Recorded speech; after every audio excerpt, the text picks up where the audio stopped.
Welcome to Urban Legend Crypto, again with my co-host Bret Jenny, and we're here to discuss XRP. Here is Bret, dapper as he can be, the Bretster, the Bretinator. Well, in celebration of Ripple and their court win, I decided to dress up and put on my suit so that I can give the proper admiration and celebration for Ripple. Although, as we were speaking a little bit before the show, it's a win, but not quite like you want it to be.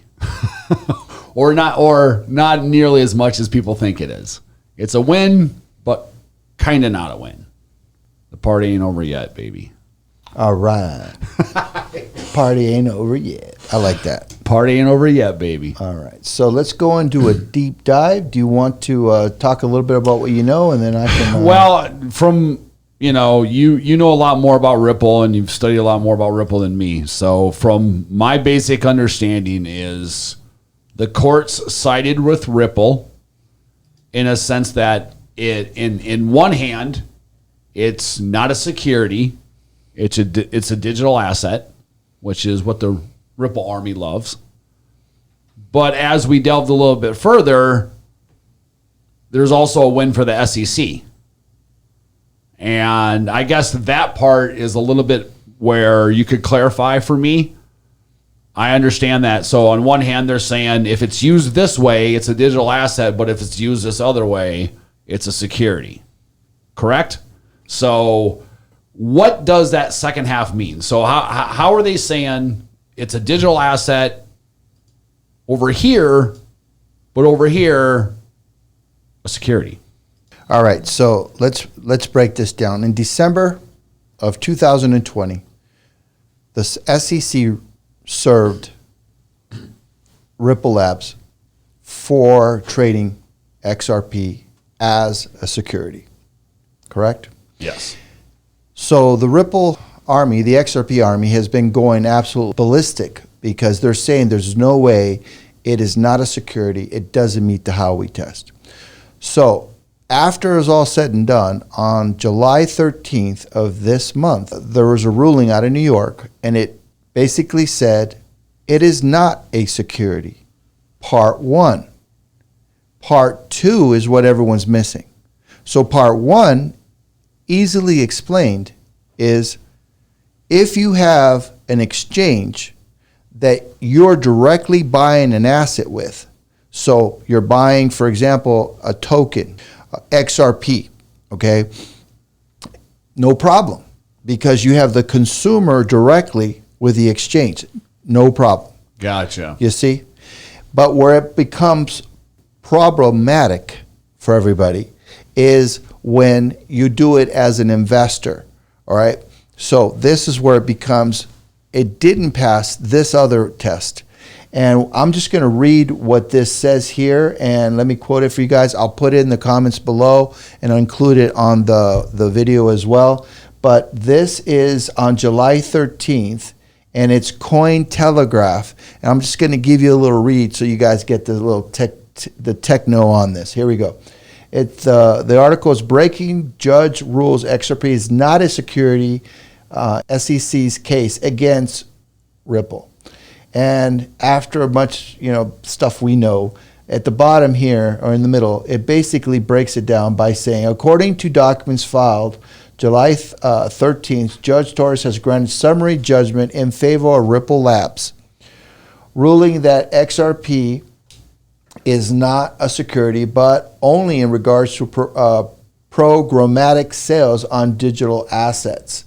And that's where it becomes interesting. So what is a programmatic sale on digital asset exchange?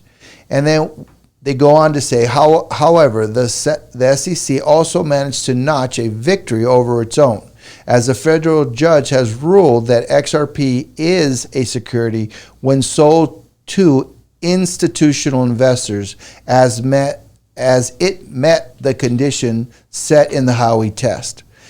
The SEC lawsuit sought to compel Ripple to stop offering its XRP token under the premise that XRP was not a security and thus required additional regulation.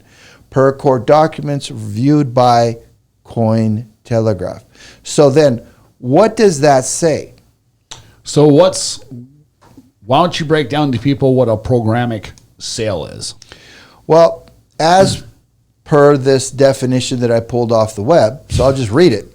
Why not, right? So here it is. It says, programmatic selling is any time a publisher sells inventory without directly communicating with the buyer.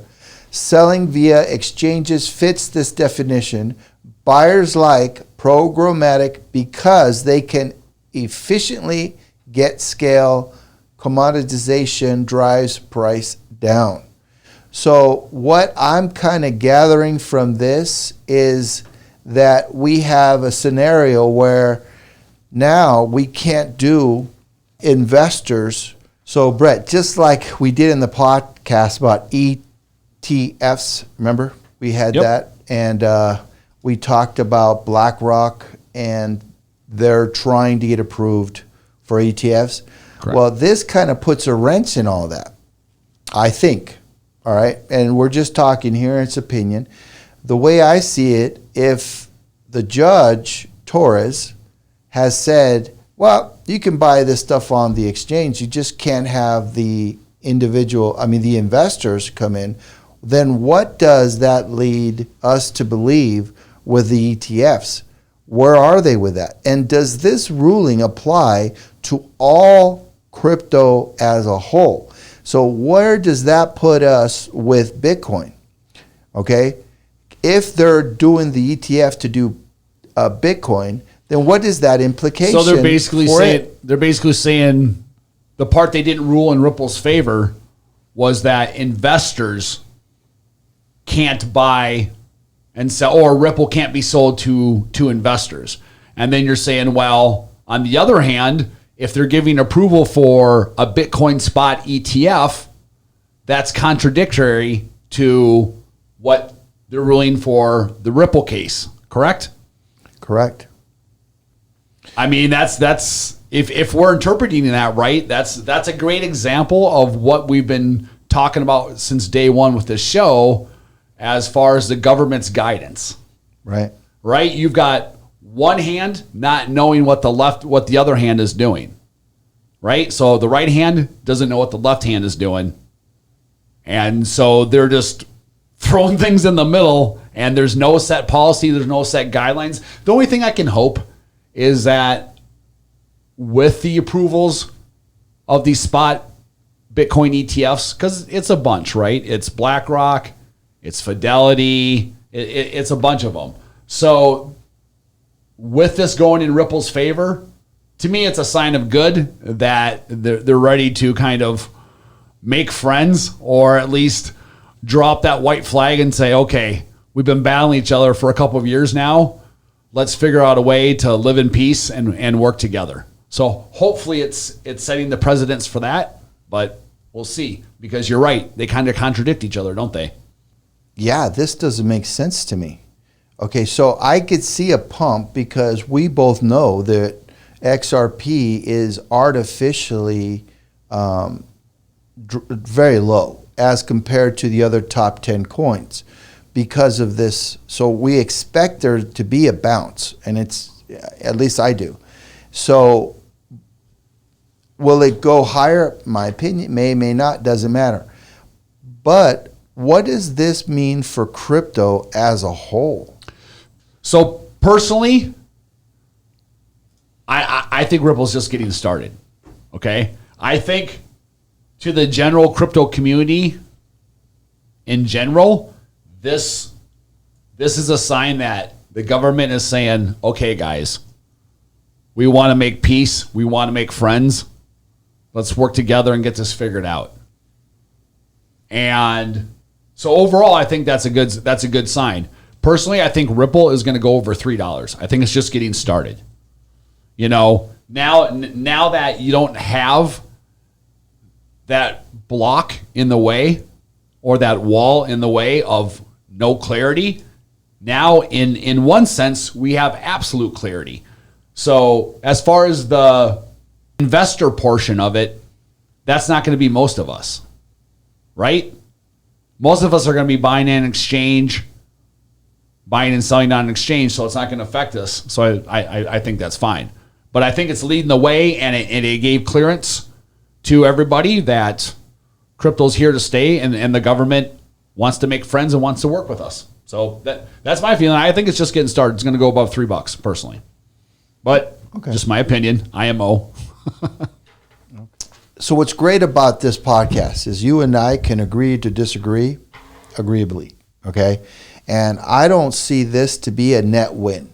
I think Torres, by rejecting the investor class, has torn the veil.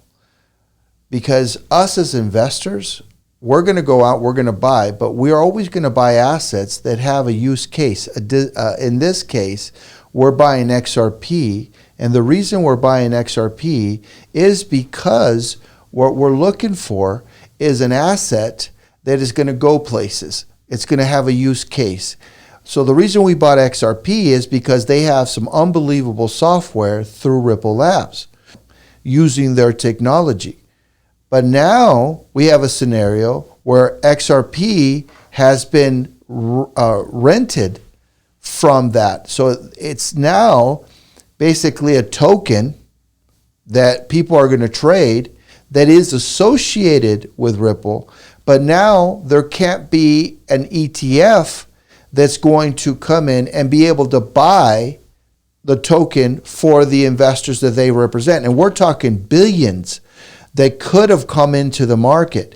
I don't think there's going to be an approval, or I don't even think that companies are going to want to spend the multi-millions of dollars that has to be spent on an ETF to get tokens that are not going to hold the value unless, of course, there may be Bitcoin.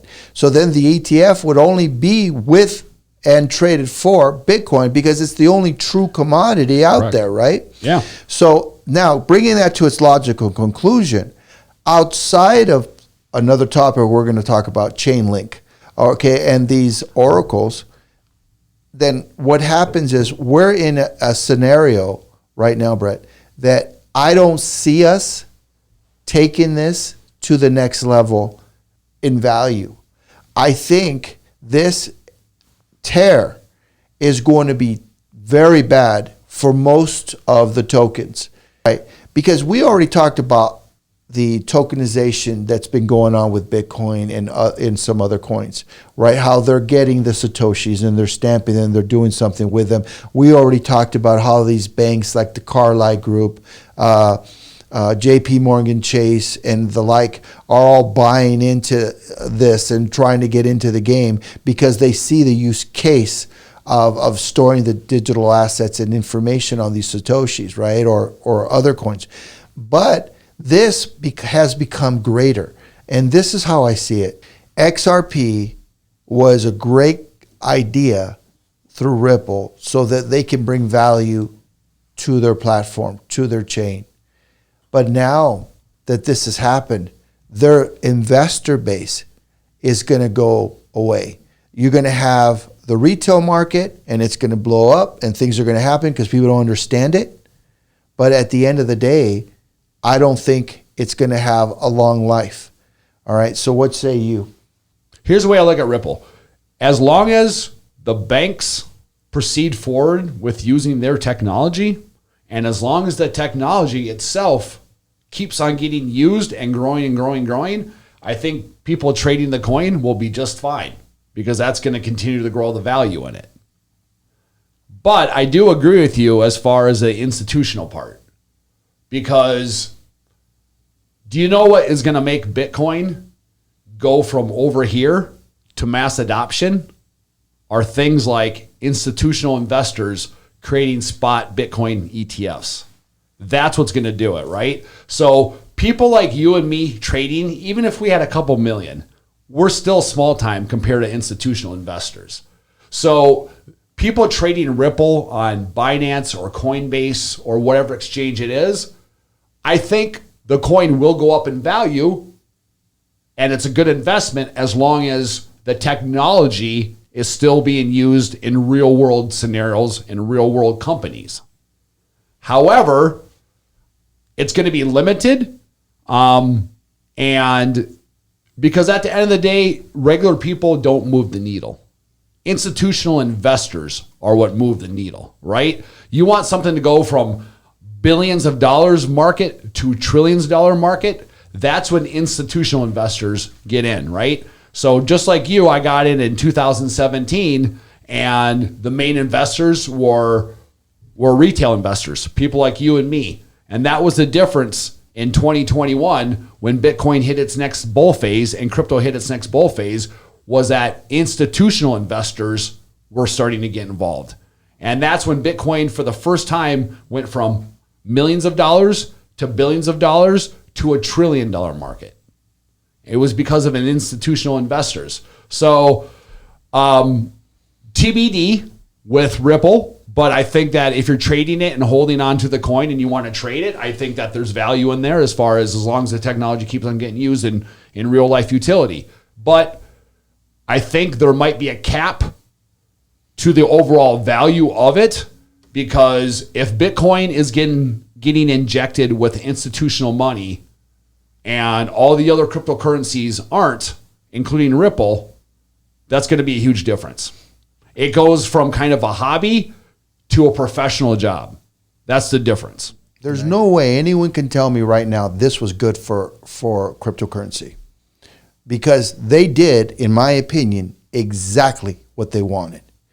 I think they gave themselves an excuse to bankrupt, if they want, XRP as a token, right? That's what I see. That's a good point. Yep. That's a really good point. And they could still keep their organization, Ripple, going, join the CBDCs, all right, and make the platform and sell us out. That's what I think. Yeah. All right. But at the other side, there's always one super coin that is standing out, that kept loyal to the idea of decentralization, Bret, and that's Bitcoin. I'm telling you, this is great for Bitcoin, and it's horrific for all of the other coins. And I don't say that I don't own them or don't like them. I personally like them. But if they don't have a strong use case right now, I don't see them pumping high, going crazy, that like they would have had they won the full case. Okay? So this is a wait and see. And this is probably, guys, we're probably going to have to do 2 or 3 podcasts on this, because this is as deep as we get. And I honestly, guys, I will tell you, Bret and I, we were reading to get to this podcast and start studying and what we're going to talk about, we were looking at each other like, oh my gosh, is this real?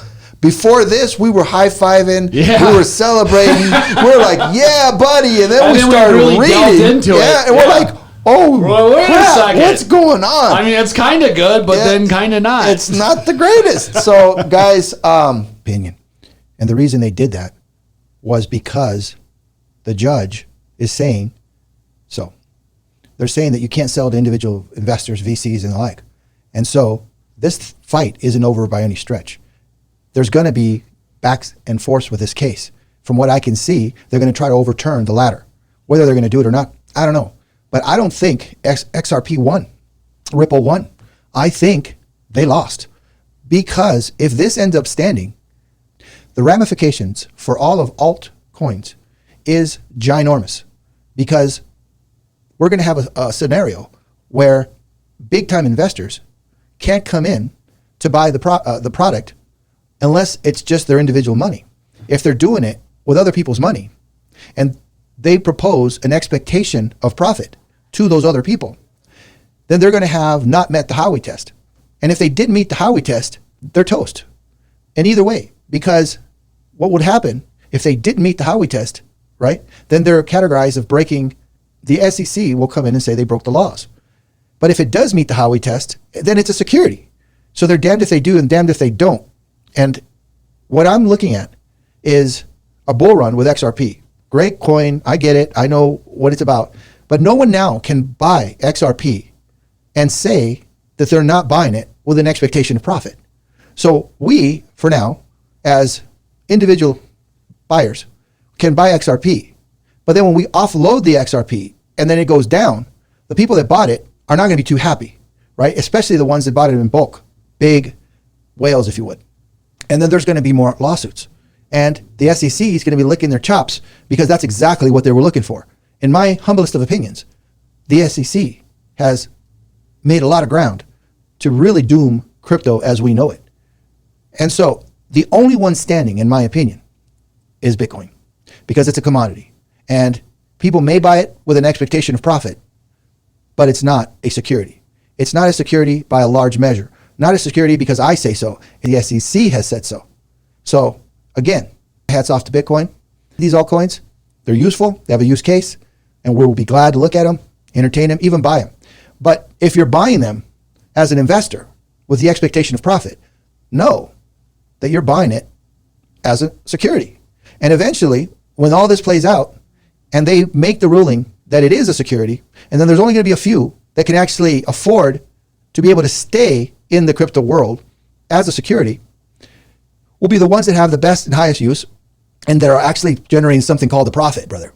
And right now, not a lot of these coins, A, have a use case, and B, are making a profit.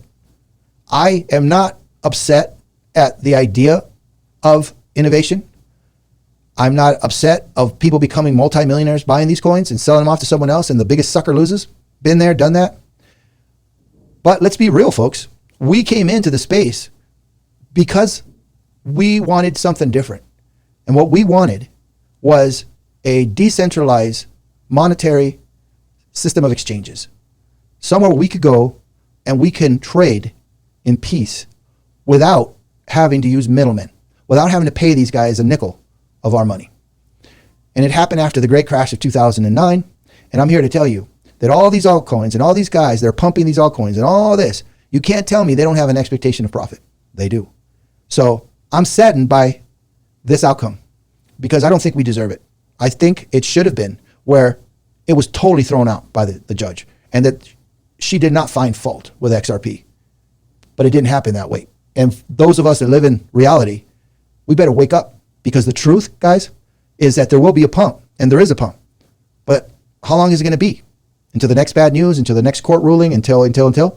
If I was if I was Ripple, I'd be dumping into this to get as much money as I could to build a coffer because I know I'm going to be in court for the next 3 to 5 years battling the SEC, right? And remember, who has the largest amount of XRP? Ripple. And going back to what I said, if the veil has been broken and they're able to separate the token from the company because we as owners of that token shouldn't be expecting profit, then we are the biggest suckers. So I ain't telling you guys to sell or giving you financial advice. Nope. You know what I'm doing? I'm just telling you truth. So whatever you want to take away, take away. Please know that this wasn't a win. This was a loss. Now in the case, it does say that they're selling an unregistered security. That's why the Judge Torres found favor toward the case the SEC has made. So don't belittle that just because you're excited and you're a bag holder. If you're going to be a real sergeant in this XRP army, then be honest. Look at this thing as what it is. So what the judge is saying that after whoever bought on an exchange, after an ICO, is now in the clear. So all these altcoins, they're clean, everything's fine. What the judge said was there was an illegal act through Ripple to sell to all these VCs and investors, et cetera. I already covered that. But let's face the fact. So now everybody here that had already bought or is buying these altcoins, XRP example, which we're talking about, and they ended up being in the clear for now, right? But I don't see it that way because there will be a case made, in my humblest of opinions, that people are buying this with an expectation of profit. And the pump and then later dump confirm that thought. And there will be more problems coming. So what's going to happen with Ripple? They're going to settle. They're going to fight in court. There's going to be more news. What's going to happen? With all the hype that's going on right now, saying that the XRP case is won. And when people start finding out that it really wasn't won, they're going to start getting upset. And then these coins that they own, what use case are they going to have when there's going to be and is already a precedent of disassociation. So even though they're tied to Ripple as a coin, but all the technology, the blockchain, and everything that Ripple has can easily be separated and used for something else, which I've already mentioned, banking and all that by extension. What's going to happen to all these people that own these coins that now claim they don't have expectation of profit? They're going to be left holding the bag. There's going to be issues. So I like XRP, could be a great coin. I've owned it, owned a little teeny bit of it, got rid of most of it when this case happened. But I will tell you, there's dark clouds a-forming right now in all altcoins. And as much as I'd love to see a bear market, I want to see an honest bear market. I want to see us where we were prior to December 2020, when we were excited about the technology, where we were buying coins that we thought would make a difference in the space. And we were investing in companies through that. And now that that's been torn, what's going to happen? Ripple has the wherewithal to pay into the securities laws that they need and do that. Are they going to keep the XRP coin? Are they going to issue different stock? What are they going to do, right? If they end up doing that, what's going to be with all these bag holders right now when there's really no intrinsic value to the coin because it's been separated from the technology, in essence, right? So if they're just claiming it's just a coin, right? And then yet they own the blockchain, the technology, and they're saying that, you shouldn't have an expectation of profit. What's going to happen? So at the end of the day, we own this XRP coin and basically don't own anything real with Ripple. And they're in trouble with the SEC, as per the judge. And now there's a pump. But looking at this thing, I don't see this. I just don't. I don't see this becoming a great thing for altcoins. If you think about it, what's going to happen with these altcoins once we have more clarity from the SEC? They're not going to stop. And I look at Ethereum and the investors, and I've owned Ethereum. What's going to happen with Ethereum now when there's ETFs that are being proposed to try to bring in an Ethereum, bring in a Bitcoin? But now that can't happen because it doesn't meet the Howey test as per this judge. So again, you own an altcoin, but you don't own the company. The coin could go to zero and you have nothing. You can tell me right now, hey, what if that happens with a security? What if it goes to zero? Fine. Okay. So what if? Unfortunately, with the pressure from the regulatory agencies, the word salad that's going on right now, fine. With the regulatory agencies going after all of these altcoins and excluding big investors because of this ruling, what's going to happen with these altcoins' value? And then what rights do you have by owning these altcoins? What do you got, really? What claims now are you going to have when you have a court saying that, okay, you bought it, you have an altcoin, you didn't do it as an investor, okay, you claim you have no expectation of profit, then they're going to turn around and look at you and say, well, then why are you in my courtroom trying to sue when you supposedly don't have an expectation of profit for your investment, quote unquote, in this altcoin? Are you going to go and sue a coin dealer because you bought a 1 ounce Cougaran and it went to $5? Oh, well, that couldn't have happened, Pedro. Come on now. No, but would you? You probably wouldn't. If you bought oranges or apples or banana trees and the market dumped on those, are you going to go to court and sue? See, the only reason people go to court and start these lawsuits is because when they invested their money, they were told that it would be a good investment. So all I'm saying is we got a long road. Right now, Gary and boys, they're going to slow the bus down, okay? But I think they've done a lot of damage. Don't be innocent. Don't be naive. They're probably still celebrating because now, how are you going to bring in the ETFs? How are you going to bring in the investment class, right? Then what about all these other people that bought this as an investment? All these other places that were in on it with these hedge funds and the like, buying these altcoins. We're not out of the woods, folks. So make no mistake. These altcoins are not Bitcoin. Some people may say, well, what's the difference, Pedro? What's the difference between an altcoin and a Bitcoin, right? The difference is as simple. You have a person that's willing to trade a good for a service or a service for a good or a good for a good. So if I want to buy a television from Panasonic and they're happy to give it to me for a certain amount of Satoshi, it's a nice trade. Done. When I bought the Bitcoin, I didn't necessarily have an expectation that it would go to 250,000 a coin. Although it'd be nice. But there wasn't that expectation. I'm buying a commodity. Some people may argue, well, I bought it for this and that and the other. Fine. But that's not what the courts are ruling. That's not what SEC is ruling. It's the other agency, alphabet soup out there. That's not what the world's seeing. So it's a no-brainer. Right now, we got issues. Bitcoin is going to pump and go through the roof. Eventually, people are going to figure this out. So, Bret, what say you, buddy?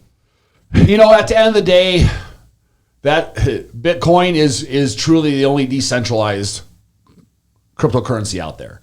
And that's the whole point of Bitcoin, that kind of Bitcoin maxis stand behind, which is at the end of the day, there's no CEO to go after. There's no company to go after. So the SEC is saying, okay, you've came up with a new form of transferring money that scoots around the normal way that we consider money transferring. So if you're going to stick to just that way, cool. But we're gonna bet that there's probably not a way for you to eventually be able to facilitate what you want to do with Bitcoin without having to make it go through some form of centralization or some form of company. That's just the way it's going to be, right? So the value is there, awesome.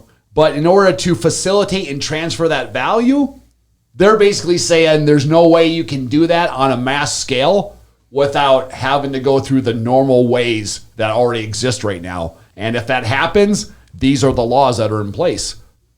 I think I would agree with you if you applied that to all the other crap coins that are out there, right? I don't agree with you when you're applying it to Bitcoin, because the way Bitcoin works is peer-to-peer, and I think we don't need them, period, because what would happen, okay, is if there's a mass adoption of it, we'll be able to bypass all these freaking banks that are charging us up the wazoo. So, but I do agree with you exactly on anything other than Bitcoin. Well, but I do agree with you about the Bitcoin part. What I'm saying is Bitcoin is the only one that matches that. And based off of that point, which is at sooner or later, everything's going to have to be facilitated through a central point, Bitcoin is really the only one that matches that description. So all other cryptocurrencies are going to fall into the other category. They're all centralized in some shape or form, period. I agree. Well, on that note, let's wrap her up. Thanks for coming to the podcast. Have a wonderful day.